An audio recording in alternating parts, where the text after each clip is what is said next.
こんにちは、村雲です。今回の動画では、先日横浜で行われていた車のイベント、ルボランカーズミートにて、先日発表されたスープラの年次改良モデルが展示されていましたので、そちらの内外装紹介と、Twitter およびコミュニティ機能を活用して、皆さんから募集した質問を開発者の方に質問できましたので、その回答に関して共有いたします。それではご覧ください。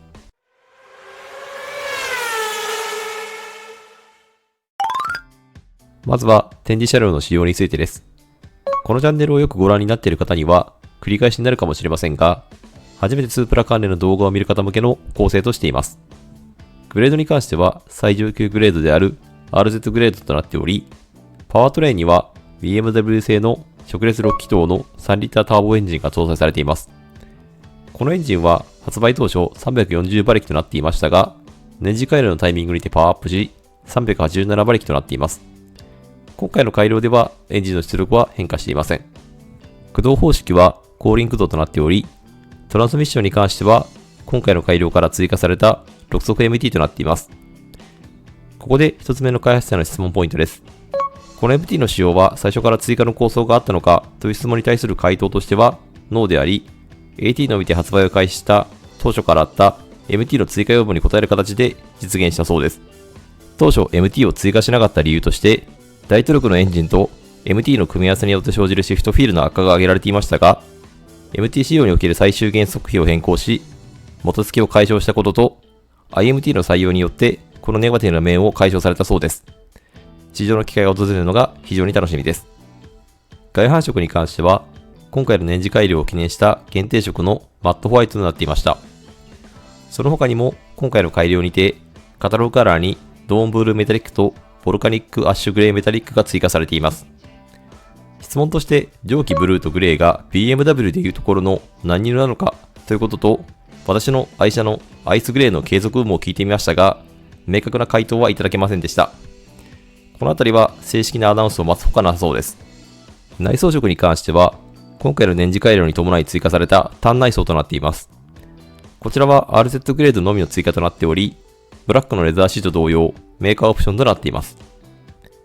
車両本体価格はまだ不明ですが、ネット情報によると改良前から大きな変動はなさそうです。外観紹介、まずはフロントフェイスからです。実際に所有しているので若干褒めすぎなコメントかもしれませんが、ご容赦ください。私のスープラを正面から見た際の好きな角度は、この斜めからの角度であり、ノーズが突き出し、流線形となっているフロントフェイスと、それにつながる横長のヘッドライトが非常にシャープです。今回のカラーは冒頭でお話した通りマットカラーとなっているため、本来ボディの抑揚が目立ちにくい膨張色であるホワイトにもかかわらず、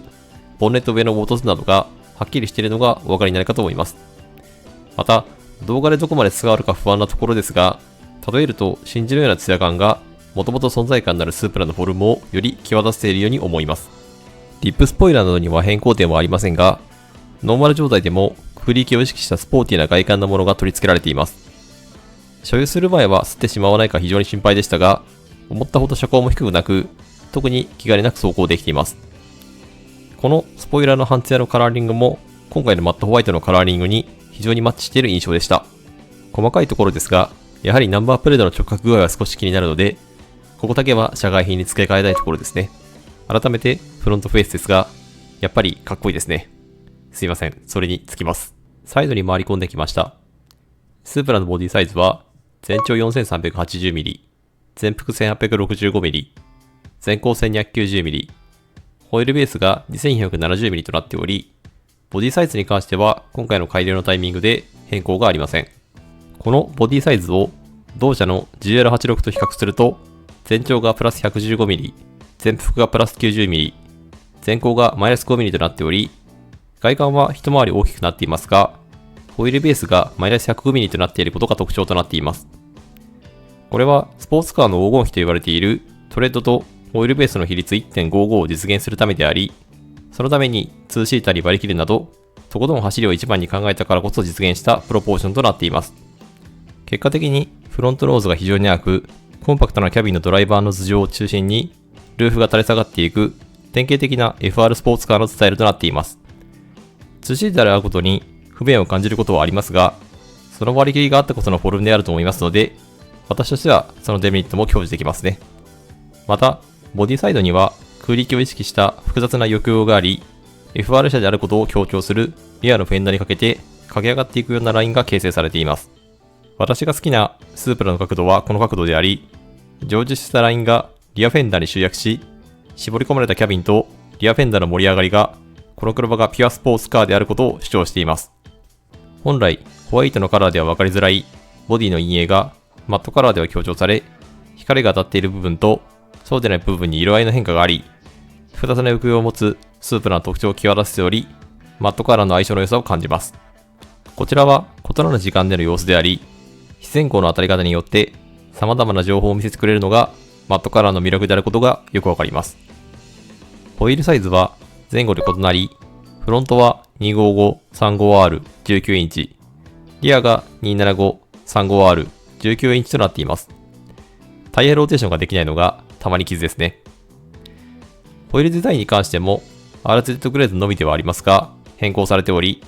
GR ヤリスや GR86 といったその他の GR ブランドから発売されている車両と共通性を持ったデザインに変更されています。ただ、デザイン変更にとどまらず、肉抜け穴の追加などによる軽量化も施されており、結果的に1本あたり 1.2kg 軽量となっているそうで、乗り心地にも改善が見られそうです。実際に見てみると、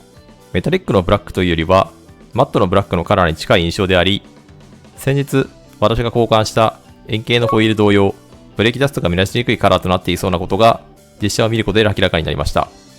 これは地味に嬉しいポイントかなと思います。また、細かいところではありますが、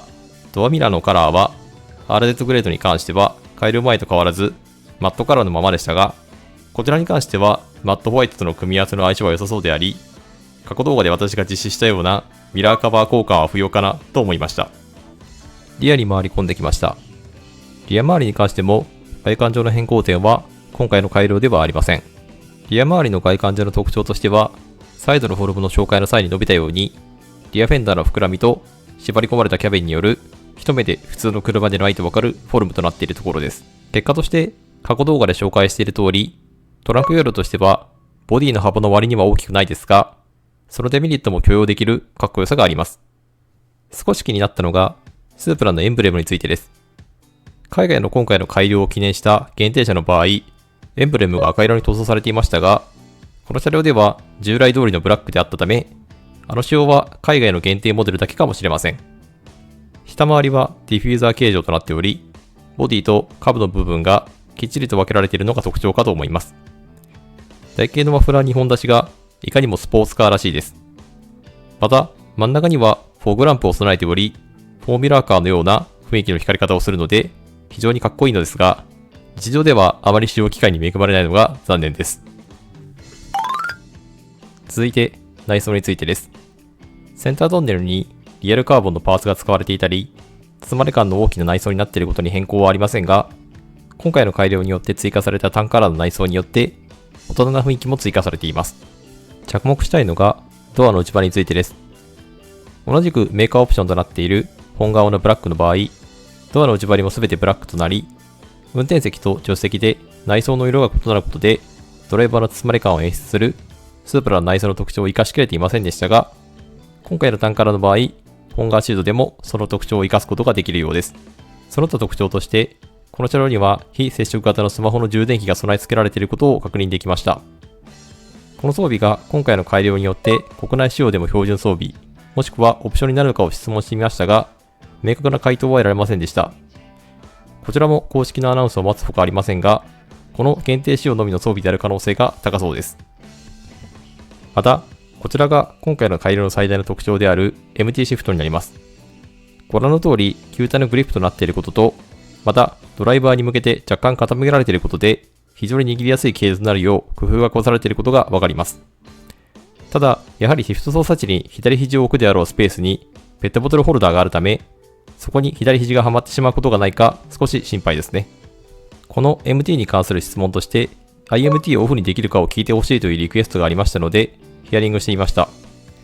回答としてはイエスであり、スポーツモード時にインディビデュアルの設定からオフにできるそうです。